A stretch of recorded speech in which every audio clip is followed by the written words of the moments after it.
Tuan Yang Dipertua, saya mohon izin untuk menjawab soalan GST ini bersekali dengan soalan-soalan daripada ahli-ahli yang berhormat Bandar Tun Razak 20 Mac, Labis 24 Mac dan 8 April, YB Tanjung 25 Mac, YB Pandan 26 Mac dan 31 Mac, dan YB Kuala Selangor pada 27 Mac. Untuk makluman ahli-ahli yang berhormat, bilangan pengusaha restoran yang mengutip GST dijangka sebanyak 15,542 buah apabila GST dilaksanakan, berbanding semasa cukai perkhidmatan di 4,357 buah restoran. Tuan Yang Dipertua, GST atau CBP, cukai barang dan perkhidmatan, merupakan salah satu langkah kerajaan dalam menyusun semula struktur percukaian negara supaya lebih telus, cekap dan mesra peniaga. Langkah ini adalah juga selaras dengan usaha kerajaan untuk memperkukuhkan kedudukan fiskal negara demi kesejahteraan rakyat. GST bukan merupakan cukai baru, tetapi menggantikan cukai jualan dan cukai perkhidmatan sedia ada. Kerajaan mendapati terdapat kelemahan dalam sistem cukai jualan dan cukai perkhidmatan yang perlu diatasi, seperti kesan cukai berganda di mana pengguna sekarang terpaksa membayar harga yang lebih tinggi dan isu pemindahan harga yang memberi kesan kepada kutipan hasil. Oleh itu, pelaksanaan GST mampu mengatasi kesan negatif kepada negara dan pengguna. GST dijangka memberi kesan sementara kepada indeks harga pengguna hanya pada kadar sebanyak 1.8%. Bagi memastikan kepentingan semua lapisan masyarakat diambil kira, GST akan dikecualikan bagi kategori barangan keperluan asas yang akan dikenakan pada kadar sifar, manakala perkhidmatan asas seperti kesihatan, pendidikan, pengangkutan awam, tol dan rumah kediaman sebagai dikecualikan. Berdasarkan kajian yang dibuat oleh Jabatan Kastam Diraja Malaysia, golongan berpendapatan RM1,000 dan ke bawah membelanjakan lebih 33.4% daripada pendapatan mereka ke atas makanan dan minuman, manakala 31.4% lagi bagi perumahan, air, elektrik dan bahan api. Dengan jumlah 64.8% ini, hampir kesemua barangan dan perkhidmatan untuk mereka yang berpendapatan rendah akan dikecualikan daripada GST. Bagi meringankan beban rakyat, kerajaan akan menyediakan pakej bantuan berikut pada golongan berpendapatan rendah dan sederhana. Pertama, bantuan tunai secara one-off berjumlah RM300 kepada penerima BRIM bagi tahun 2015. Jika pada tahun 2015 BRIM-nya RM700, berarti ditambah 300 menjadi RM1,000 BRIM pada tahun 2015, dan angka yang sebenar akan diumumkan. Yang kedua, kadar cukai pendapatan persendirian dikurangkan di antara 1% sehingga 3% bagi semua kumpulan pendapatan bercukai. Bagi mengatasi kenaikan harga oleh peniaga, kerajaan telah menguatkuasakan Akta Kawalan Harga dan Anti Pencatutan pada 1 April 2011. Dengan adanya akta ini yang dipertanggungjawabkan kepada Kementerian Perdagangan Dalam Negeri, Koperasi dan Kepenggunaan, pihak KPDNKK sedang mengambil langkah bagi memperkukuhkan unit penguatkuasaannya untuk memastikan peniaga tidak akan menaikkan harga dengan sewenang-wenang. Bagi membantu pengguna mengetahui harga barangan dan perkhidmatan, kerajaan akan menyediakan panduan pengguna atau Shoppers Guide dengan izin sebagai maklumat kepada perubahan harga sebelum GST dilaksana. Kerajaan juga akan memberi pelbagai bantuan sokongan pada peniaga setelah mengambil kira kos persediaan yang perlu ditanggung oleh mereka, seperti kos menyediakan perisian perakaunan dan kos memfailkan borang cukai. Di samping itu, mereka perlu mendaftar dengan Jabatan Kastam Diraja Malaysia untuk membolehkan mereka menuntut kembali GST yang dibayar atas input perniagaan. Program kesedaran dan latihan GST telah dijalankan semenjak tahun 2010 lagi kepada 3 golongan sasaran, iaitu pengguna, peniaga dan jabatan kerajaan. Program penerangan GST kepada pelajar-pelajar sekolah, IPTA, IPTS, penduduk kampung juga turut dilaksanakan.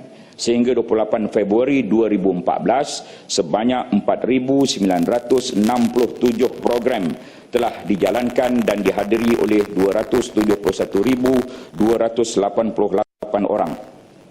Bagi golongan peniaga yang merupakan kumpulan kritikal dalam pelaksanaan GST, kerajaan telah merangka dan sedang menjalankan program-program taklimat dan latihan melalui 3 kaedah, iaitu sama ada dianjurkan sendiri oleh pihak kerajaan atau pihak swasta ataupun secara bersama oleh kerajaan dan pihak swasta. Tuan Yang Pertua, yang akhir ialah perbelanjaan yang telah dan akan dilakukan oleh kerajaan. Pertama, 98 juta ringgit bagi sistem pengkomputeran GST yang telah pun siap dibangunkan oleh Jabatan Kastam Diraja Malaysia. Kedua, 150 juta ringgit penyediaan perisian perakaunan bersubsidi kepada syarikat kecil dan sederhana PKS SME yang sedang diurus oleh Jabatan Kastam. Perisian ini akan dikendalikan oleh 55 syarikat yang dipilih oleh Jabatan Kastam. Ketiga, 100 juta ringgit bagi geran latihan kursus penerangan kepada peniaga yang diuruskan oleh Kementerian Keuangan.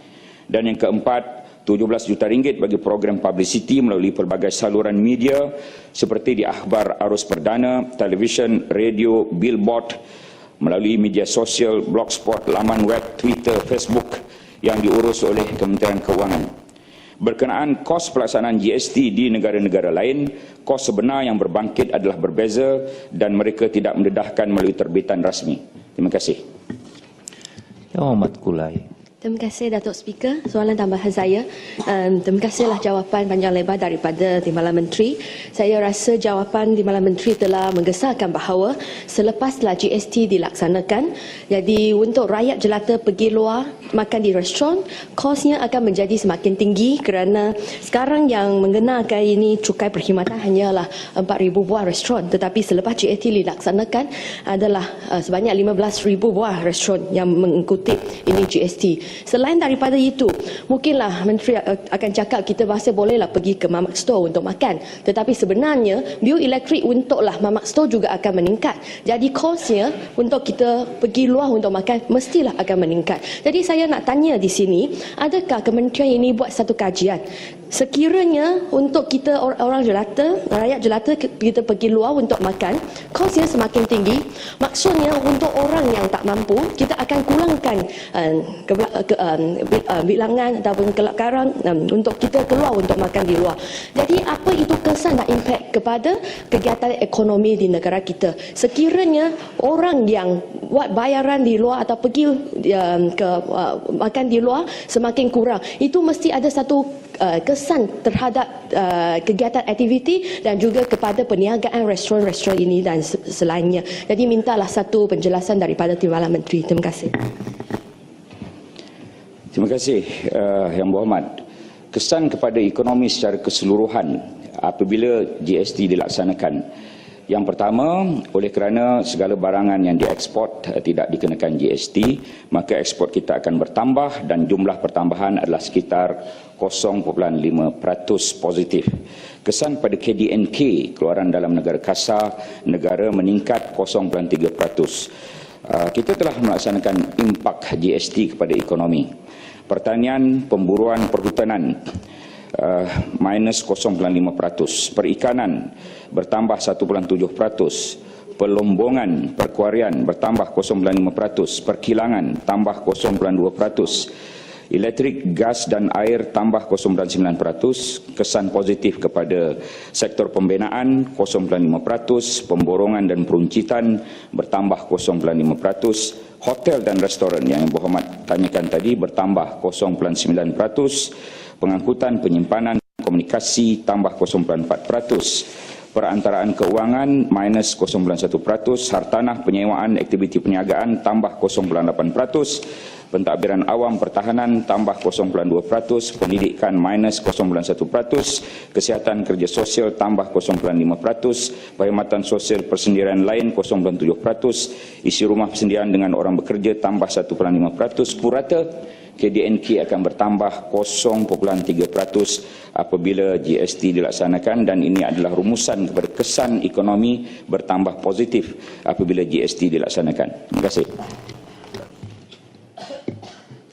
Kepala Batas. Ya.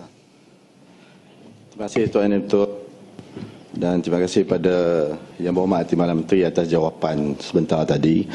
Soalan susulan saya daripada apa yang telah dibangkitkan oleh Keluang tadi. Dalam pelaksanaan GST ini yang merupakan struktur pencukaian negara yang akan menjadikan a new revenue center kepada pihak kerajaan secara efisien, apakah Kementerian Kewangan juga membuat persediaan dalam kita mengimbangi untuk mendapat new revenue center ini, apakah diimbangi dengan satu sistem untuk melihat ada sistem yang akan mitigate the possible leakages ataupun amalan-amalan yang dianggap sebagai fraud, penipuan. Kerana dalam kebanyakan negara, terutamanya negara-negara di bawah OECD yang telah mengamalkan GST ini, terdapat permasalahan yang ada kaitan dengan fraud. Terutamanya di negara-negara European, dilaporkan jumlah akumulatif bilion yang tak dapat dikutip disebabkan beberapa perkara yang berlaku dalam fraud, antaranya inflated refund claims, underreported sales, fictitious trading dan domestic sales yang disguised as export. Dan ini mungkin akan menjadi counterproduktif kepada pengenalan GST. Jadi soalan saya, apakah Kementerian Kewangan mempunyai sistem yang selain daripada persediaan yang dibuat dan yang dimaklumkan oleh Timbalan Menteri tadi untuk mitigate the possible leakages selepas ia dilaksanakan? Terima kasih. Terima kasih. Baru-baru ini ISIS telah melaksanakan suatu forum GST peringkat nasional. Antara yang hadir ialah pihak Singapura dan juga pihak United Kingdom. Dimaklumkan di sini bahawa Singapura telah melaksanakan GST pada tahun 1994 dan kadar sekarang ialah 7%, dan United Kingdom telah melaksanakan VAT yang serupa dengan GST sejak tahun 1974 lagi, dan kadar VAT-nya ialah 20%. Pihak United Kingdom, Custom Diraja United Kingdom memberitahu dalam seminar itu, sebagaimana yang Berhormat Kepala Batas maklumkan, bahawa memang ada kejadian penipuan apabila GST dilaksanakan, dan mereka dan kita Custom telah mengetahui tentang perkara ini beberapa tahun yang lalu lagi apabila kita telah menyediakan segala sistem mengenai GST, dan kita amat yakin segala perkara yang kita telah pelajari daripada negara-negara yang telah melaksanakan. 160 buah negara telah melaksanakan GST, ataupun 83% pada negara dalam dunia telah melaksanakan GST. Dan kita dalam sistem MyGST software yang kita adakan sekarang ini, ada mekanisme untuk mengambil kira risk ataupun risiko, termasuklah penipuan-penipuan, dan program audit bersama dengan lembaga hasil dalam negeri untuk mengelak penipuan-penipuan ini juga kita laksanakan.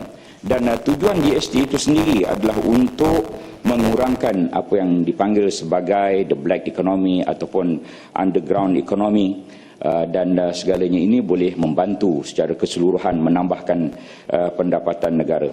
Yang Berhormat Kepala Batas juga menyebut tentang kebergantungan hasil. Saya ingin maklumkan di sini, antara tujuan kita mengadakan GST ini kerana hasil negara pada saat dan ketika ini 56.4% adalah bergantung pada cukai pendapatan, sama ada cukai pendapatan syarikat atau cukai pendapatan individu.